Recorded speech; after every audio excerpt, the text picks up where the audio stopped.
नमस्कार friends. Miracle mind Bharat आपके अपने चैनल से मैं कपिला राठौड़ आप सबका स्वागत करती हूँ। हम योगी कथामृत परमहंस योगानंद जी की world's best seller book an autobiography of yogi कर रहे हैं, जिसका हिंदी वर्जन है योगी कथामृत। तो इस बुक में फ्रेंड्स हमने 46 चैप्टर तक कंप्लीट किया है और आज हमारा जो चैप्टर है 47 नंबर का चैप्टर। तो आगे के चैप्टर्स में फ्रेंड्स हमने सुना कि परमहंस योगानंद जी जब इंडिया आए थे तब उन्होंने क्या क्या कौन कौन से संत से मिले, जैसे निराहारी योगिनी से मिले और बहुत सारे लोगों से वो मिले। वो जहाँ पे यूएस में थे तो वहां पे उन्होंने ल्यूथर बर्बैंक से मिले। वो लेडी जो खुद के ऊपर ईसा मसीह के घाव को सहन कर रही है, वो थेरेस न्यूमन से मिले। और राम गोपाल मजमूदार जो निंद्रा विहीन संत है उनसे मिले। बहुत सारे ऐसे संत से मिले और बहुत सारे चमत्कारों की बातें हमने इस चैप्टर में और बहुत से चैप्टर्स में हमने सुनी फ्रेंड्स। तो लास्ट के चैप्टर में निराहारी योगिनी के बारे में, गिरी बालाजी के बारे में वो बता रहे थे। और फिर हम 47 नंबर का जो चैप्टर है वहां पे अभी वो वापस पश्चिम के देशों में जाने की तैयारी में है।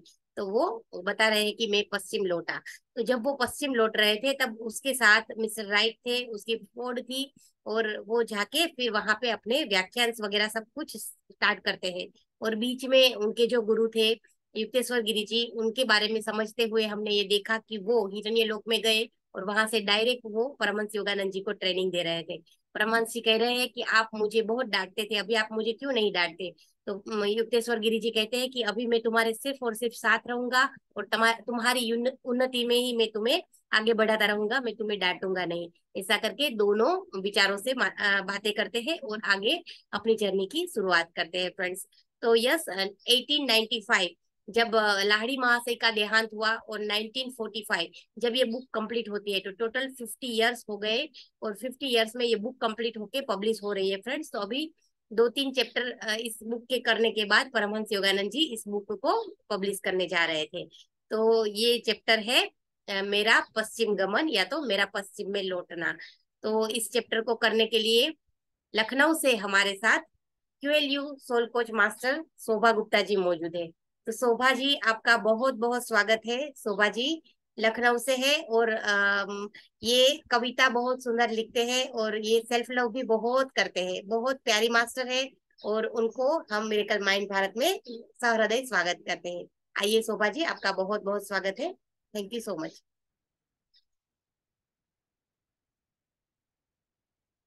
आप अनम्यूट करें शोभा जी, अनम्यूट करें। मास्टर, आप सभी का अभिनंदन करती हूँ। अपने गुरु का अभिनंदन करती हूँ।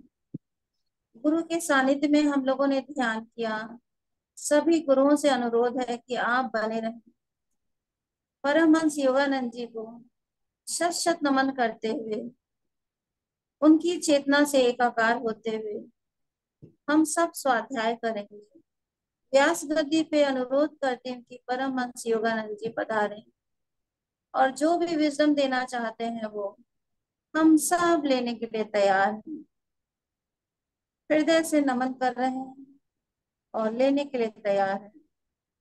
बहुत बहुत नमन करती हूँ इस लम्हे को भी। Thank you masters. हम सब प्रकरण 47 सुनेंगे। मैं पश्चिम लौटता हूँ। योगी कथा अमृत पुस्तक है। महात्मा को नमन करती हूँ और शुरू करती हूँ। आज ये महान योगी हमारे घर आए हैं, इनके लिए एक लाइन। तेजी सखी मंगल गारी, घटिया अंबर सजारी, उतरेगी आज मेरी की सवारी। तेरी गाय काजल लारी, मोहे काला टीका लगारी, उनकी छवि से दिखूं मैं तुम्हारी। लक्ष्मी जीवारो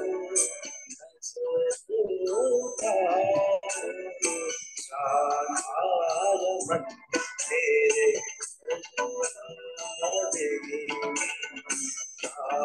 साधारण परमहंस योगानंद जी का वार्म वेलकम करती हूँ, हृदय से स्वागत करती हूँ। नतमस्तक हूँ गुरु जी आपके सामने। आप जो विजडम देना चाहते हो आप स्वयं दो। धन्यवाद गुरु जी। मैं भी सुनूंगी, मैं भी अंगीकार करूंगी जो भी आप देना चाहते हैं।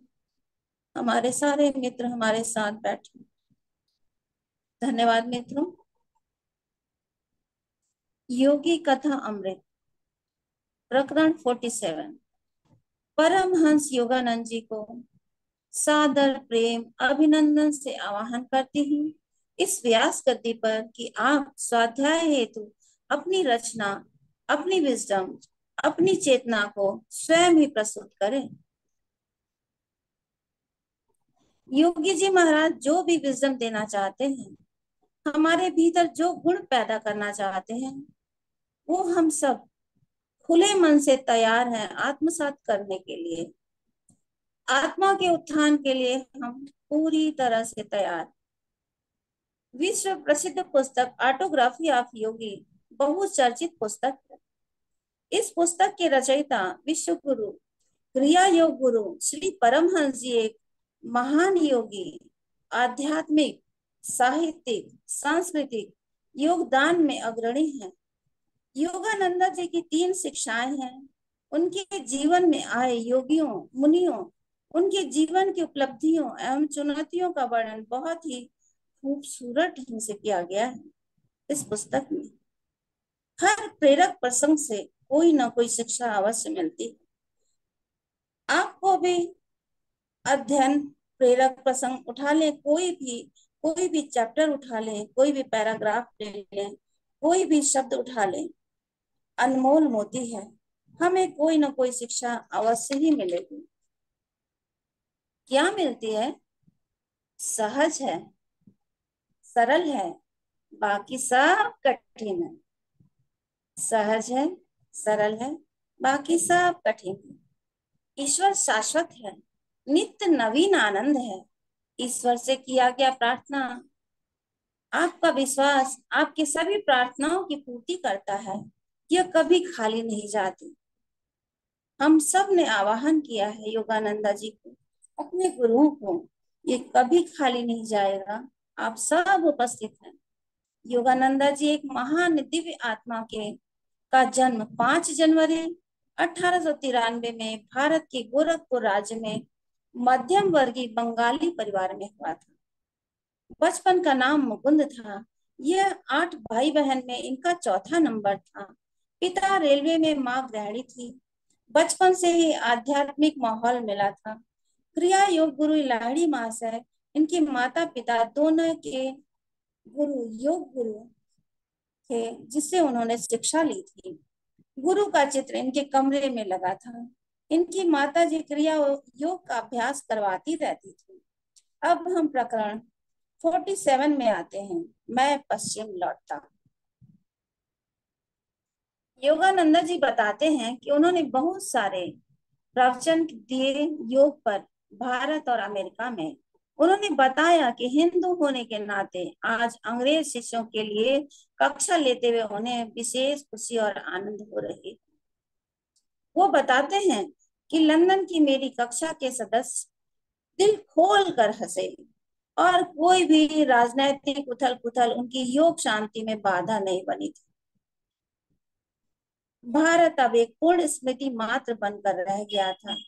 यह सितंबर 1936 है और कहते हैं कि मैं इंग्लैंड में 16 महीने पूर्व दिए गए उस वचन की पूर्ति करने आया हूँ कि लंदन में मैं पुनः व्याख्यान दूंगा। ऐसी भविष्यवाणी उन्होंने पहले ही कर दी है और इस वचन को उन्होंने पूरा भी किया। और कहते हैं कि इंग्लैंड भी योग की कालबाजी संदेश को प्राप्त करने के लिए उत्सुक है। 29 सितंबर को व्हाइटफील्ड कांग्रीनेशनल चर्च में एक सभा का आयोजन हुआ था। उस सभा में योगानंदा जी परस्पर बंधु भाव में विश्वास मानव सभ्यता की रक्षा कैसे कर सकता हूँ, इस भरकम शब्द पर भाषण दिए थे। उनके व्याख्यान भाषण को सुनने के लिए इतनी भीड़ होती थी कि लोग विंडसर हाउस ऑडिटोरियम में बैठकर 9:30 बजे के दूसरे शिफ्ट के भाषण की प्रतीक्षा करने के लिए श्री राइट को दूसरे बड़े हॉल में स्थानांतरित करने की व्यवस्था करनी पड़ी। लंदन से योगानंदा जी के प्रस्थान के बाद वहां के योगाभ्यासियों के निष्ठापूर्वक एक सेल्फ रियलाइजेशन फेलोशिप केंद्र की रचना की और नियमित रूप से साप्ताहिक ध्यान सभाओं का आयोजन भी करते रहे। योगानंदा जी कहते हैं कि इंग्लैंड में बिताए कई सप्ताह हमारे अविस्मरणीय यानी अमिट छाप छोड़ देने वाली थी, जिसे हम कभी भी भूल नहीं सकते हैं। बताते हैं कि कई दिनों तक लंदन में और लंदन के बाहर सुंदर गांव के दृश्य को देखने जाते थे और महान कवियों और इतिहास के महान वीरों के जन्म स्थान एवं समाधियों को देखने के लिए श्री राइट के साथ फोर्ट गाड़ी में बैठ कर गए।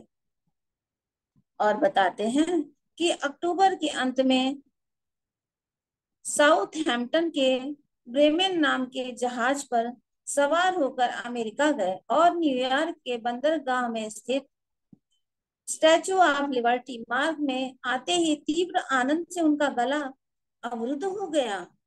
बताते हैं पुरानी सड़कों पर चलते चलते फोर्ड गाड़ी उनकी कुछ ढीली पड़ गई थी, परंतु पूरा साथ देते हुए पूरा अमेरिका महाद्वीप से कैलिफोर्निया तक गई। 1936 का अंत हो गया। यह लोग माउंट वाशिंगटन हर साल लॉस एंजलिस के केंद्र में क्रिसमस का उत्सव मनाया जाता था। 24 दिसंबर को 8 घंटे का सामूहिक ध्यान होता था।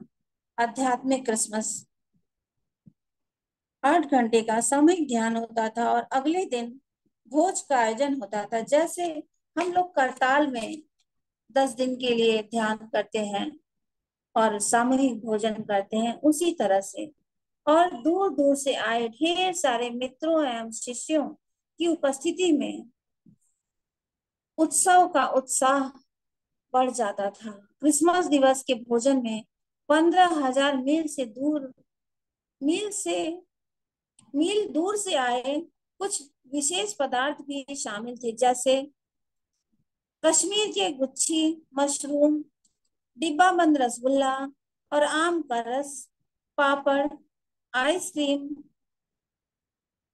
सुगंधित करने वाली केवड़े के फूल का तेल। शाम के समय सब लोग सजे हुए जगमगाते हुए क्रिसमस वृक्ष के नीचे इकट्ठे हो गए। साथ ही पास में अंगीठी में अंगीठी में साइप्रस की लकड़ियां पट पट करके जल रही थी और वह आवाज कर रही थी।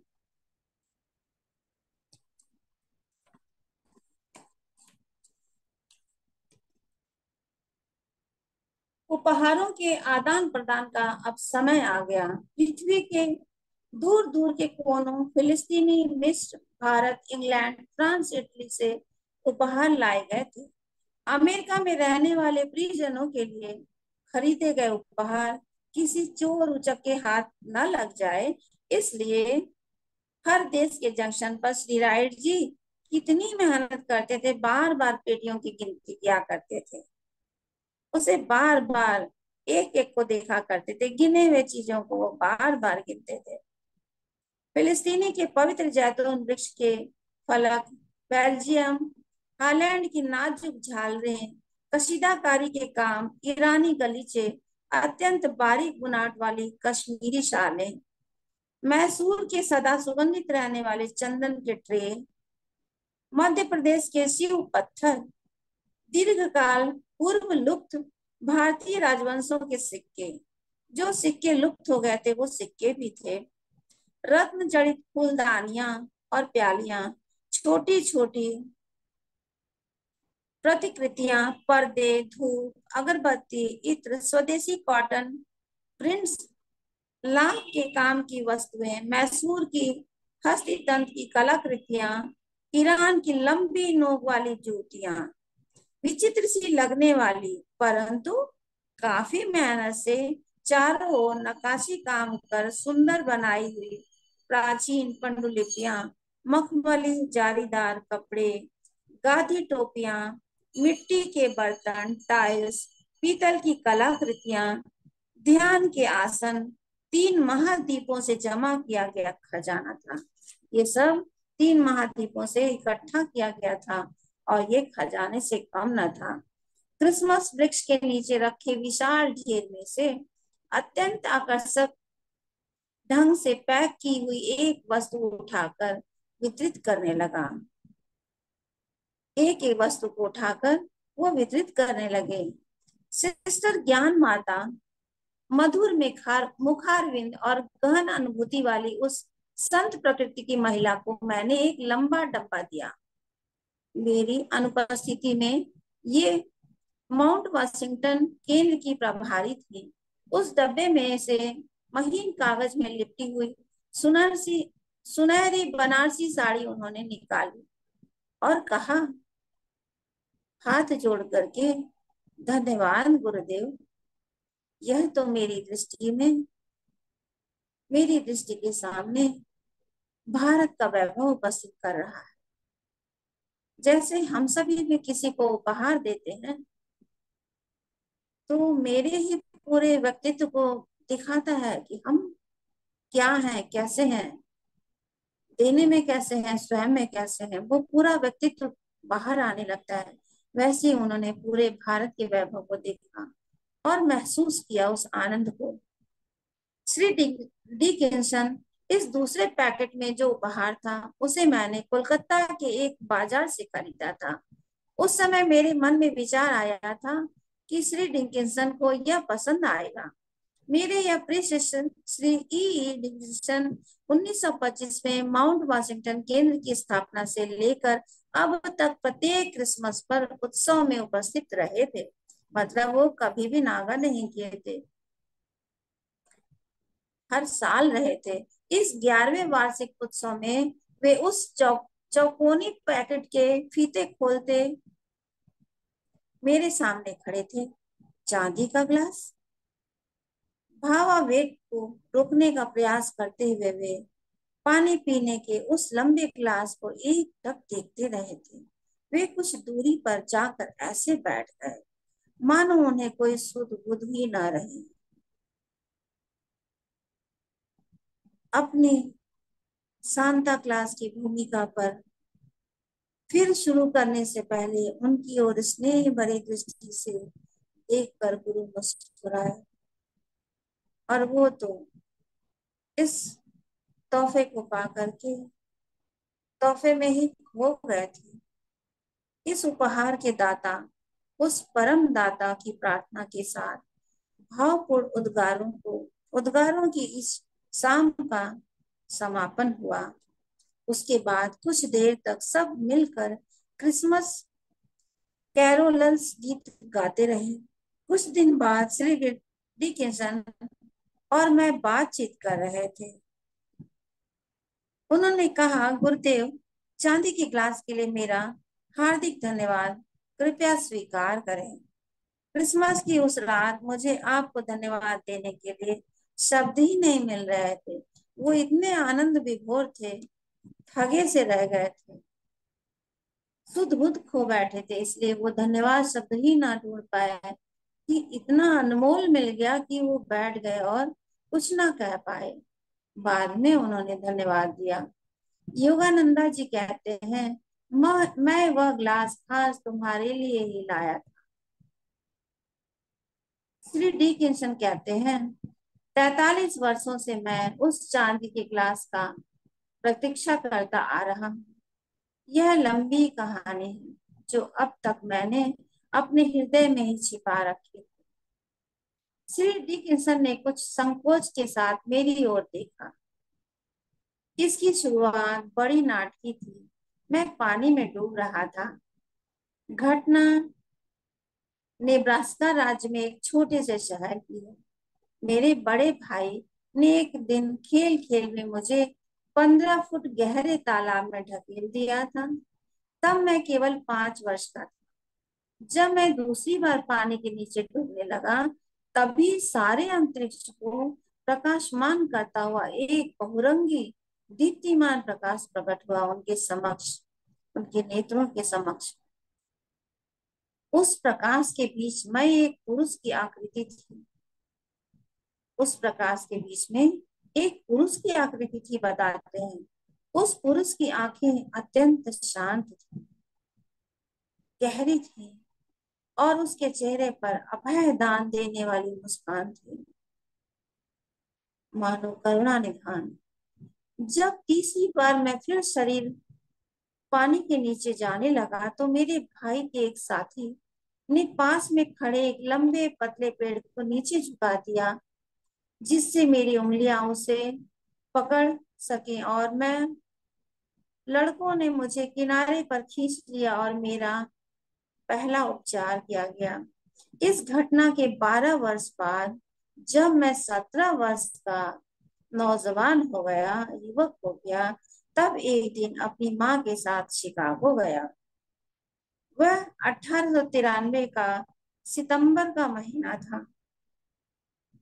व्याख्यात विश्व धर्म संसद के अधिवेशन चल रहा था। माँ और मैं एक मुख्य सड़क पर पैदल जा रहे थे। पुनः उसी प्रकार का दीप्तिमान प्रकाश मेरी आंखों के आगे कौन गया। हम में से कुछ ही कदम की हमसे कुछ ही कदम की दूरी पर वह पुरुष मुझे आराम से टहलता हुआ दिखाई पड़ा, जिसका मुझे वर्षों पहले डूबते समय दर्शन हुआ था। वह पुरुष एक विशाल सभागृह के पास जाकर उसके दरवाजे में से अंदर घुसकर अदृश्य हो गया, यानी वो भीतर चले गए तो उन्हें दिखाई नहीं पड़े, इसीलिए वो बताते हैं कि वो अदृश्य हो गए। मैं चीख पड़ा, माँ, माँ, यह वही आदमी था जो मेरे डूबते समय प्रकट हुआ था। माँ और मैं तुरंत सभागृह में जा पहुंचे। वह पुरुष व्याख्यान मंच पर बैठा हुआ था, जहां भाषण देना था। वह दिव्य पुरुष वहां विराजमान थे। थोड़ी देर में हमें पता चला कि वे पुरुष भारत के स्वामी विवेकानंद जी थे। उन्होंने आत्मा को झिझोड़ देने वाला व्याख्यान दिया, ऐसा भाषण दिया कि भीतर से सब लोग हिल गए। उनका व्याख्यान समाप्त होने के बाद मैं उनसे मिलने गया। मुझे देखते ही वे इस प्रकार मुस्कुराए, मानो हम पुराने मित्र हों, साथी हों। मैं इतना छोटा था कि अपनी भावनाओं को व्यक्त करने की अकल मुझ में अभी नहीं आई थी, परंतु मन ही मन मैं आशा कर रहा था कि ये ही मेरे गुरु बनेंगे। उन्होंने मेरे मन की बात पढ़ ली, मेरे भीतर की बात उन तक पहुंच गई और वो जान गए। उन्होंने कहा, नहीं बेटा, मैं तुम्हारा गुरु नहीं हूँ। स्वामी विवेकानंद ने अपनी सुंदर भेदक आंखों से मेरी आंखों में देखते हुए कहा, तुम्हारे गुरु बाद में आएंगे। वे तुम्हें चांदी का गिलास देंगे। थोड़ी देर रुक कर मुस्कुराए। मुस्कुराते हुए उन्होंने कहा, अभी तुम जितने आशीर्वादों को ग्रहण कर सकते हो, उससे कहीं अधिक आशीर्वाद वे तुम्हारी झोली में डाल देंगे। ऐसी अनंत शुभकामनाएं उन्होंने उन्हें प्रदान की। थोड़े ही दिनों में मैं शिकागो से लौट आया। उसके बाद मुझे पुनः कभी महान विवेकानंद के दर्शन नहीं हुए, बस वही एक बार हुआ था उन्हें। परंतु उनके मुख से निकला हुआ एक एक शब्द मेरी अंतरात्मा चेतना पर अमिट रूप से अंकित हो गया। वर्षों पर वर्ष बीतते गए, गुरु नहीं आए। 1925 में एक रात मैंने बहुत गहराई से प्रार्थना की, हृदय की गहराई से प्रार्थना की, अंतर मन से प्रार्थना की। कुछ घंटों बाद वर्ण मधुर संगीत से मेरी नींद खुल गई। बांसुरियों एवं अन्य वाद्य यंत्र संगीत यंत्र लिए कुछ देवदूत मेरी दृष्टि के सामने प्रकट हो गए। कुछ देर तक सारे वातावरण को स्वर्गीय संगीत से भर हुए धीरे धीरे अदृश्य हो गया। पहले उन्होंने मधुर संगीत से उनके कमरे को, उनको पूरा रोमांचित कर दिया। उनके रग रग में उस धुन, उस संगीत को, वाद्य यंत्र को प्रवाहित कर दिया। उनके एक एक कण में, जर्रे जर्रे रेशे में, और फिर वातावरण को संगीत से भरकर वो धीरे धीरे सभी अदृश्य हो गए। दूसरे ही दिन यहाँ लॉस एंजलिस में मैं पहली बार आपके एक व्याख्यान में आया और उसी समय मुझे पता चला कि मेरी प्रार्थना पूरी कर दी गई है। हम दोनों चुपचाप एक दूसरे की ओर देखकर मुस्कुराए। 11 वर्षों से मैं आपका क्रिया योग शिष्य हूँ। बताते हैं कि मैं 11 वर्षों से मैं आपका क्रिया योग शिष्य हूँ, यानी क्रिया योग लगातार नियमित रूप से रोज कर रहा हूँ। श्री डिकिंसन ने कहा, ने फिर कहना शुरू किया, कभी कभी चांदी के ग्लास के बारे में सोचता रहता था, ख्याल आता रहता था, मैं उसके बारे में सोचता था। अपने मन को तो मैंने लगभग विश्वास ही दिला दिया था कि स्वामी विवेकानंद के शब्द केवल सांकेतिक हैं। वो बताते हैं कि अपने मन को तो मैंने लगभग विश्वास ही दिला दिया था कि स्वामी विवेकानंद के शब्द केवल सांकेतिक हैं। परंतु क्रिसमस की उस रात जब क्रिसमस वृक्ष के पास आपने वह डब्बा मेरे हाथ में दिया, तब जीवन में तीसरी बार दीप्तिमान प्रकाश मेरी आंखों के सामने फिर से कौंध गया, दृष्टिगोचर हुआ। वो आनंद, वो प्रकाश, वो दिव्य अनुभव उन्हें मिला। पूरे शरीर में उनके रोमांच भर गया। दूसरे ही क्षण मेरी आंखें अपने गुरु के उस उपहार को देख रही थी जिसे स्वामी विवेकानंद ने 43 वर्ष पूर्व पहले ही देखा था। वो चांदी का ग्लास उन्हें मिला। हमें भी उम्मीद का दामन, गुरु ने जो कहा वो पूर्ण होगा। हमें गुरु के दामन को नहीं छोड़ना है, बनाए रखना है। गुरु ने जो कहा है वो पूरा ही होगा। स्वामी विवेक परमहंस योगानंद जी को, गुरुवर को मैं शत शत नमन करती हूँ, बारंबार धन्यवाद करती हूँ, कोटि कोटि धन्यवाद देती हूँ। Thank you, thank you, thank you Shobha ji. बहुत सुंदर ये चैप्टर था। और इस चैप्टर में एक बार मिस्टर डिक्सन बात कर रहे हैं एक गुरु की, जिनको उनको समझ में आता था कि ये मेरे गुरु है, पर वो गुरु ने ही उनको बता दिया कि मैं तेरा गुरु नहीं हूँ बेटा, तेरे गुरु आएंगे और तुझे चांदी का कप देंगे। तो वो ढूंढ रहे थे कि कौन मेरा गुरु है, कौन मुझे चांदी का कप देगा। तो वो जो थे, जो शिकागो में मिले थे जब विश्व हिंदू परिषद चल रहा था वहां पे, तो वो थे स्वामी विवेकानंद। स्वामी विवेकानंद ने 43 वर्ष पहले एक भविष्यवाणी की थी कि मैं तेरा गुरु नहीं हूँ, परमहंस योगानंद जी आएंगे, तुझे क्रिया योग की दीक्षा देंगे और वो ही तेरे गुरु बनेंगे। उस टाइम पे भी मिस्टर डिक्सन को प्रकाश दिखा था। और तीसरी बार जब ये क्रिसमस के दिन परमहंस योगानंद जी इंडिया से ले आए हुए चांदी के कप इनको गिफ्ट में देते हैं, तब तीसरी बार उनको प्रकाश दिखता है। तो बहुत सुंदर चैप्टर था। और शोभा जी, आपने एक एक वर्ड हमें अच्छे से समझाए। Thank you so much. और परमहंस आइए योगानंद जी को, मित्रों, आइए मित्रों, परमहंस योगानंद जी को हर पल हर क्षण हमारे साथ है। इस महसूस को बनाए रखना है, अपने रोम रोम में बसाए रखना है कि जहाँ कहीं हम उठ बैठ रहे हैं, जहाँ खड़े हैं, योगानंदा जी हमारे साथ है हर पल प्रति क्षण। इसलिए आज का दिन हमारे लिए, हमारे जीवन का, हमारे सांसों का सर्वोत्तम दिन, सर्वश्रेष्ठ दिन है।